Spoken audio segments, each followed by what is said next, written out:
All, welcome to my channel. ಎಲ್ಲರೂ ಹೇಗಿದ್ದೀರಾ? Hope ಎಲ್ಲರೂ ತುಂಬ ಚೆನ್ನಾಗಿದ್ದಾರೆ ಅಂತ ಭಾವಿಸ್ತೀನಿ. ಆ್ಯಂಡ್ ನಾನು ಕೂಡ ತುಂಬಾ ಚೆನ್ನಾಗಿದ್ದೀನಿ. ಏನಪ್ಪ ಎತ್ತಿದ ತಕ್ಷಣ ಇನ್ನೂ ವೀಡಿಯೋ ಮಾಡಿದ್ದು ಸ್ಟಾರ್ಟ್ ಆಯ್ತಾ ಇದ್ದಂಗೆ ಫುಲ್ ಉಸಿರು ಬಿಡ್ತಾಯಿದ್ವಿ. ನಾವಿವಾಗ ಅಂಜನಾದ್ರಿ ಬೆಟ್ಟನ ಹತ್ತಾಯಿದ್ವಿ. ಆ್ಯಂಡ್ ಇದು ಡೇ 2 ಆಫ್ ಹಂಪಿ.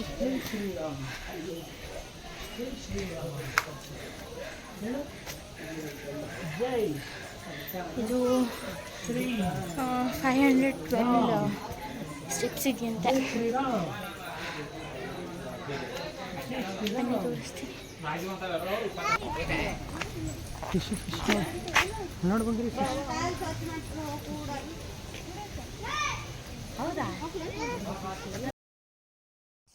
ಸಾರಿ, ನಾನು ಆವಾಗಲೇ 512 ಸ್ಟೆಪ್ಸ್ ಇದೆ ಅಂತ ಹೇಳಿದೆ, ಬಟ್ ಅಲ್ಲಿರೋದು 575 ಸ್ಟೆಪ್ಸ್ ಇರೋದು. ಸೊ ಫುಲ್ ಬೆಟ್ಟ ಕೂಡ ಹತ್ತಿದ್ದಾಯಿತು. ಅಲ್ಲಿ ಬೆಟ್ಟ ಹತ್ತಾದಮೇಲೆ ವ್ಯೂ ಅಂತೂ ಎಷ್ಟು ಮಸ್ತಾಗಿತ್ತು ಅಂದರೆ ಅಷ್ಟು ಚೆನ್ನಾಗಿತ್ತು. ಅಲ್ಲಿ ನೋಡ್ಬೋದು, ಅಲ್ಲಿ ವ್ಯೂ ಪಾಯಿಂಟ್ ಇದೆ. ಸೊ ಬೆಟ್ಟ ಎಲ್ಲ ಹತ್ತಾದಮೇಲೆ ದೇವರ ದರ್ಶನ ಮಾಡಿಕೊಂಡು ಆಮೇಲೆ ಬೇರೆ ಕಡೆ ಹೋಗೋ ಪ್ಲ್ಯಾನ್ ಇತ್ತು. ಸರಿ ಅಂದ್ಬಿಟ್ಟು ಬೇಗ ಬೇಗ ಹೋಗಿ ದರ್ಶನ ಕೂಡ ಮಾಡ್ಕೊಂಡ್ವಿ. ಬಟ್ ಮೊಬೈಲ್ ಅಲೋ ಮಾಡಲಿಲ್ಲ. ಬಟ್ ಏನು ಮಾಡಿದೆ ಅಂದರೆ ನಾನು ಸ್ಲೈಟಾಗಿ ಒಂದು ಕ್ಲಿಪ್ಪಿಂಗ್ ಥರ ತೊಗೊಂಡಿದ್ದೀನಿ, ನೋಡ್ತಾ ಇರ್ಬೋದು ನೀವು ಇಲ್ಲಿ. ಆಮೇಲೆ ಅವರು ವಿಡಿಯೋ ಏನು ಮಾಡಬಾರ್ದು ಅಂತ ಹೇಳಿದ್ರು ಅಂದ್ಬಿಟ್ಟು ಸ್ಟಾಪ್ ಮಾಡಿದೆ. ಇದು ಬಂದು ಮೇಲೆ ವ್ಯೂ ಅಂತೂ ತುಂಬ ಚೆನ್ನಾಗಿತ್ತು. ಇನ್ನೊಂದು ಪಕ್ಕದಲ್ಲಿ ಬಂಡೆಗಳ ಥರ ಇತ್ತು. ಸೊ ನಾವು ಅಲ್ಲಿ ಹೋಗ್ಬಿಟ್ಟು ಫೋಟೋಸ್ ತೊಗೊಂಡ್ವಿ. ಫೋಟೋಸ್ ಅಂದರೆ ಕ್ಯಾಮ್ರಾದಲ್ಲಿ ಫೋಟೋಸ್ ತೊಗೊಂಡ್ವಿ. ಒಂದು ಫೋಟೋಗೆ 5 ರೂಪೀಸ್ ಏನೋ ಚಾರ್ಜ್ ಮಾಡಿದ್ರು. ಅಂದರೆ DSLR ಕ್ಯಾಮ್ರಾದಲ್ಲಿ ಅವರು ಫೋಟೋನ ತಕ್ಕೊಟ್ರು. ಆ್ಯಂಡ್ ಆ ಫೋಟೋಸ್ ತುಂಬ ಅಂದರೆ ತುಂಬ ಚೆನ್ನಾಗಿ ಬಂತು. ಆ್ಯಂಡ್ ತುಂಬಾ ಖುಷಿ ಆಯಿತು. ಆ್ಯಂಡ್ ಇವಾಗ ನಾವು ಬೆಟ್ಟ ಇಳಿದ್ಬಿಟ್ಟು ಹೊರಟ್ವಿ. So Jai Shriram, Jai Shriram, Jai Shriram,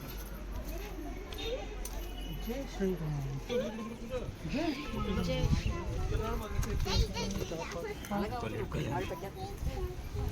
Shriram.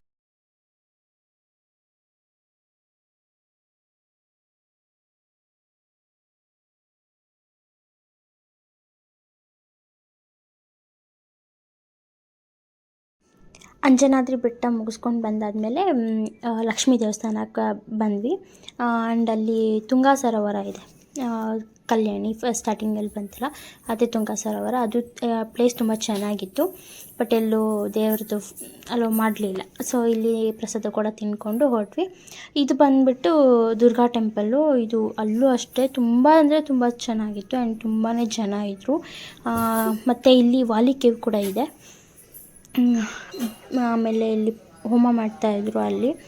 And ನಾವು ಅಲ್ಲೂ ಕೂಡ ಪ್ರಸಾದ ತಿಂದ್ವಿ ಮತ್ತು ಇಲ್ಲೂ ಕೂಡ ಪ್ರಸಾದ ತಿಂದ್ವಿ. ಆ್ಯಂಡ್ 2 ದಿವಸದಿಂದನೂ ಕೂಡ ನಮಗೆ ಪ್ರಸಾದನೇ ಸಿಕ್ತು. ಎಲ್ಲೂ ಕೂಡ ನಾವು ಹೋಟ್ಲಲ್ಲಿ ಊಟನೇ ಮಾಡಲಿಲ್ಲ. ಬೆಳಗ್ಗೆ ನಾವೇ ಅಡುಗೆನ ಪ್ರಿಪೇರ್ ಮಾಡ್ಕೊಂಡ್ವಿ. ಆ್ಯಂಡ್ ಮಧ್ಯಾಹ್ನ ದೇವಸ್ಥಾನದಲ್ಲೇ ಪ್ರಸಾದ ಆಗ್ತಾಯಿತ್ತು. ಮತ್ತು ನೈಟ್ ರೂಮಿಗೆ ಹೋಗಿ ನಾವೇ ಅಡುಗೆ ಮಾಡ್ಕೋತಾಯಿದ್ವಿ. ಚೆನ್ನಾಗಿತ್ತು. ಏನಂದರೆ ಮನೆ ಫುಡ್ ಮತ್ತು ಪ್ರಸಾದನೇ ತಿಂದ್ಕೊಂಡಿದ್ದು ಅದೊಂದು ಸ್ಯಾಟಿಸ್ಫ್ಯಾಕ್ಷನ್ ಇತ್ತು. ಅದಾದಮೇಲೆ ನಾವಿವಾಗ ಇಲ್ಲಿ ವಾಲಿ ಕೇವ್ಗೆ ಹೋಗ್ತಾಯಿದ್ದೀವಿ. ಒಂಥರ ಕಾಡು ಥರ ಇತ್ತು. ಸ್ವಲ್ಪ ಭಯ ಆಯಿತು, ಯಾರೂ ಓಡಾಡ್ತಾ ಇಲ್ವಲ್ಲ ಅಂತ. ಬಟ್ ಮುಂದೆ ಹೋಗ್ತಾ ಹೋಗ್ತಾ ತುಂಬಾ ಚೆನ್ನಾಗಿತ್ತು. ಮುಂದೆ ಒಳ್ಳೆ ಪಾರ್ಕ್ ಥರ ಐತೆ. ಮತ್ತು ಕಲ್ಯಾಣಿ ಅಲ್ಲಿ ಕಾಣ್ತಿದೆಯಲ್ಲ, ಅಲ್ಲಿ ಕಲ್ಯಾಣಿ. ಮತ್ತು ಆಮೆಗಳು ಕೂಡ ಇತ್ತು, ತುಂಬ ಆಮೆಗಳಿತ್ತು. ಬಟ್ ಒಂದು ಮಾತ್ರ ನಮಗೆ ಕಾಣಿಸಿದ್ದು. ಅವರೇ ಹೇಳಿದ್ರು ತುಂಬ ಆಮೆಗಳಿದ್ದಾವೆ ಇಲ್ಲಿ ಅಂತ. ನೋಡಿದ್ವಿ. ಅದಾದಮೇಲೆ ವಾಲಿ ಕೇವ್ಗೆ ಹೋದ್ವಿ. ವಾಲಿ ಕೇವ್ಗೂ ಅದು ಗುಹೆ ಥರ ಇರೋದು ನೋಡಿಬಿಟ್ಟು ನನ್ನ ಮಗಳು ಫುಲ್ ಹೆದ್ರುಕೊಂಡ್ಬಿಟ್ಲು. ಅಳಕ್ಕೆ ಸ್ಟಾರ್ಟ್ ಮಾಡಿಬಿಟ್ಲು ಅವಳಂತೂ. ಬೇಡ ಬೇಡ ಅಂತ ಇದ್ಲು. ಸರಿ ಅಂದ್ಬಿಟ್ಟು ಒಳಗಡೆ ಹೋಗಿ. ಆ್ಯಂಡ್ ಇದು ರಾಮ ಲಕ್ಷ್ಮಣ ಸೀತೆ ಹನುಮ ಇತ್ತು.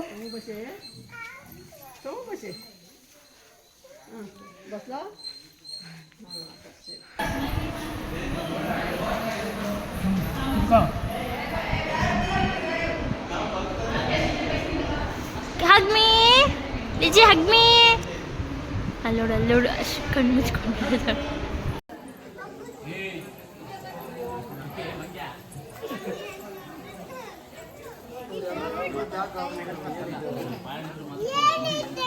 తినరా అంటే కోతి కనుక అట్లా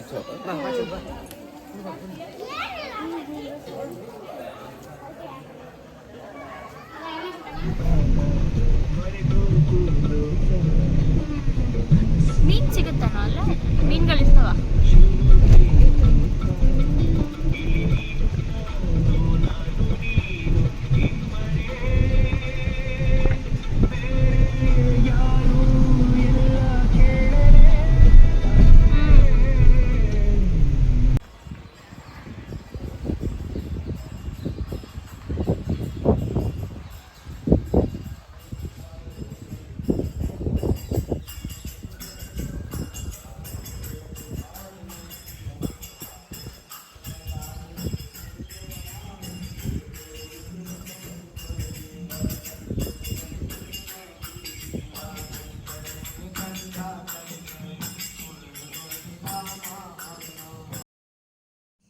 ದುರ್ಗಾ ಟೆಂಪಲ್ಲು, ವಾಲಿ ಕೇವು ಎರಡನ್ನೂ ನೋಡಿಕೊಂಡು ಈಗ ಭೂತನಾಥ ಟೆಂಪಲ್ಗೆ ಬಂದ್ವಿ.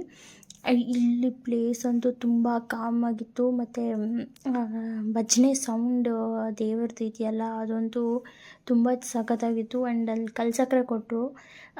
ಅದು ಒಂಥರ ಡಿಫ್ರೆಂಟ್ ಟೇಸ್ಟ್ ಇತ್ತು ಆ ಕಲ್ಸಕ್ಕರೆ. ಇಲ್ಲಿ ನೋಡ್ಬೋದು, ಅಲ್ಲಿ ಭಜನೆ ಮಾಡ್ತಾಯಿದ್ದಾರೆ. ಆ್ಯಂಡ್ ಇದು ಹನುಮಾನ್ ದೇವಸ್ಥಾನ, ಅಂದರೆ ಪಕ್ಕದಲ್ಲೇ ಇದೆ ಅಲ್ಲಿ ಹನುಮಾನ್ ಟೆಂಪಲ್ಲು. ಆ್ಯಂಡ್ ಅದ್ರ ಒಳಗಡೆ ಒಂಥರ ಮೆಟ್ಲು ಥರ ಇದೆ. ಬಟ್ ಅದರಲ್ಲಿ ನಾನು ಕ್ಯಾಮ್ರಾದಲ್ಲಿ ಅಷ್ಟು ಫೋಕಸ್ ಆಗಿಲ್ಲ. ಒಂಥರ ಇದೆ, ಆ ಕಡೆ ಈ ಕಡೆ ಎರಡೂ ಸೈಡೂ ಒಂಥರ ಗುಹೆ ಥರನೇ ಇದೆ ಅದರೊಳಗಡೆ.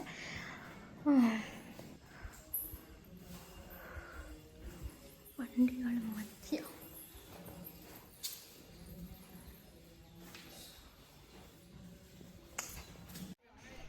ಭೂತನಾಥ್ ಟೆಂಪಲ್ ನೋಡಿಕೊಂಡು ತುಂಗಭದ್ರಾ ಡ್ಯಾಮ್ಗೆ ಹೋದ್ವಿ. ತುಂಗಭದ್ರಾ ಡ್ಯಾಮಿಂದ ಹುಲಿಗೆಮ್ಮ ಟೆಂಪಲ್ಗೆ ಬಂದ್ವಿ. ಅಲ್ಲಿಗೆ ಹಂಪಿಯಿಂದ ಬಾದಾಮಿಗೆ ಆಲ್ಮೋಸ್ಟ್ ಒಂದು 120 ಕಿಲೋಮೀಟರ್ಸ್ ಇತ್ತು. ಆ್ಯಂಡ್ ಹುಲಿಗೆಮ್ಮ ಟೆಂಪಲ್ಗೆ 80 ಕಿಲೋಮೀಟರ್ಸ್ ಏನೋ ತೋರಿಸ್ತಾ ಇತ್ತು. ಸೊ ಆಮೇಲೆ ಅಲ್ಲಿಗೆ ಹೋದ್ವಿ. ಅಲ್ಲಂತೂ ಫುಲ್ಲು ಜನ ಇದ್ದರು. ಆ್ಯಂಡ್ ಅಲ್ಲಿ ಜಾತ್ರೆ ಥರ ನಡೀತಾ ಇತ್ತು, ಅದಕ್ಕಾಗಿ ತುಂಬ ಜನ ಇದ್ದರು. ಅಲ್ಲಿ ದರ್ಶನ ಮುಗಿಸ್ಕೊಂಡು ಆಮೇಲೆ ಬಾದಾಮಿಗೆ ಹೊರಟ್ವಿ. ಸೊ ಇದು ಮಾರ್ನಿಂಗ್ ಒಂದಷ್ಟು ಫೋಟೋಸ್ನ ತೊಗೊಂಡ್ವಿ. ಸೊ ಅದನ್ನು ಕ್ಲಿಪ್ಪಿಂಗ್ ಹಂಗೆ ಹಾಕಿದ್ದೀನಿ. ಆ್ಯಂಡ್ ಇದು ನಮ್ಮ ಡೇ 2 ಆಫ್ ಹಂಪಿ.